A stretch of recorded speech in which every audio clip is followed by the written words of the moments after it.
Ayan, good day everyone. Musta po kayo? Ayan, welcome back po sa ating YouTube channel. Ayan, welcome po sa ating segment na Kwentong Kaguro. Ano po? May share lang po ako sa inyo. Isa po sa ating topic ngayon ay yung nagpapahirap sa mga guro. Ito po yung school forms.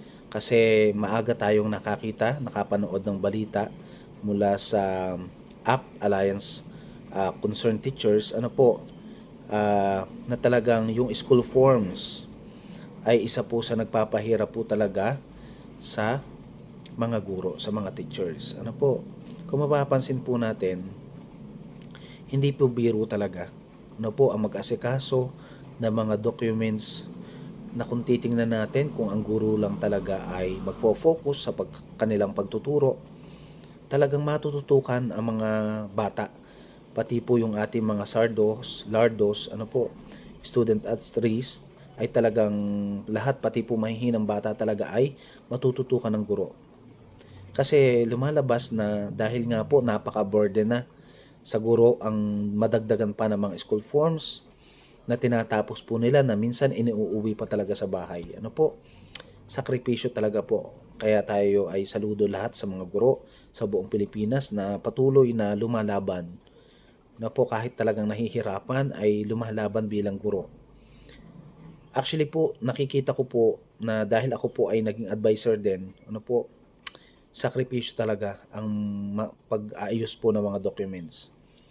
Ako po, ang pananaw ko po, paano ba mawawakasan yun? Kasi ito po kasi ma-voice out po dapat talaga sa top management. Ang dami pong paraan eh. Una, yung mapalakas po talaga ang Wi-Fi connection sa campus para accessible po talaga ang mga non-teaching personnel sa mga data na ini-input po nila. Pangalawa, mag-hire po talaga dapat ang top management, ang DepEd, ng programmers.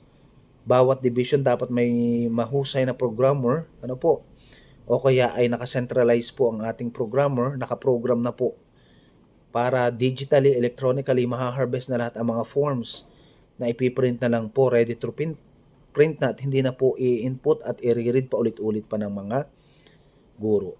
Pangatlo po ay yung ma-enhance po ang LIS dashboard na nandun na po lahat dapat ang info ng bata, grades ng bata, general average po ng bata, mga nakatag sa bata, kung ano ba ang category ng bata, ayun, dapat po ma-enhance talaga ang LIS dashboard. Kasi kung ganun po, kahit po kasi napapansin natin, meron tayong nakikita at nababalitaan na nakakaya ng private school. Kasi meron po silang programmers na kung saan kahit sa area, kahit sa computer shop o kung saang link, basta may email ka, ma-access mo na ang grade mo, grade ng kanyang anak o estudyante. Basta meron lang ang bata na SR code. Ngayon, kung mapapansin natin, ang SR code sa public, sa DepEd, ay yung LRN na mismo ng bata. Once na ma-click yung LRN ng bata, lalabas na yung info, lahat po ng data ng kanyang anak o ng estudyante po. Ganun po dapat ang mangyari para at least hindi na po talaga ito burden pa sa mga teachers po natin. Kita po talaga natin ang matinding sakripisyo ng ating mga guro na iginugugol talaga. Imagine po natin na paulit-ulit na ini-input, paulit-ulit na may nag-check, may mga assigned teachers pa. Base nga po sa nabanggit po ni Dr. Mark ay sa ating pong EDCOM ay may mga committees pa po talagang ina-assign.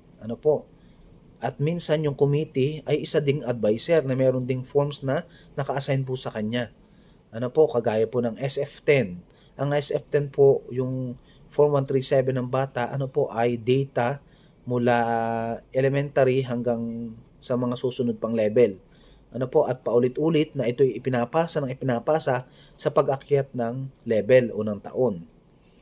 Napapapasa ito sa susunod na magiging advisor teacher. So meaning, gambol na gambol po ang ating school forms. Kaya minsan madumi na din at minsan madungis na talaga yung school forms, minsan nasisira na din.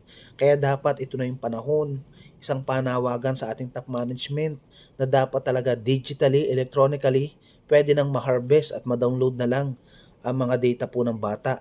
At hindi dapat pabago-bago ang info dapat po ay maayos na po kasi kung talagang ang mangyayari ay ma-enhance ang LIS dashboard, talagang magiging maganda at ito po talaga ay hindi na burden sa mga guro at teachers po natin.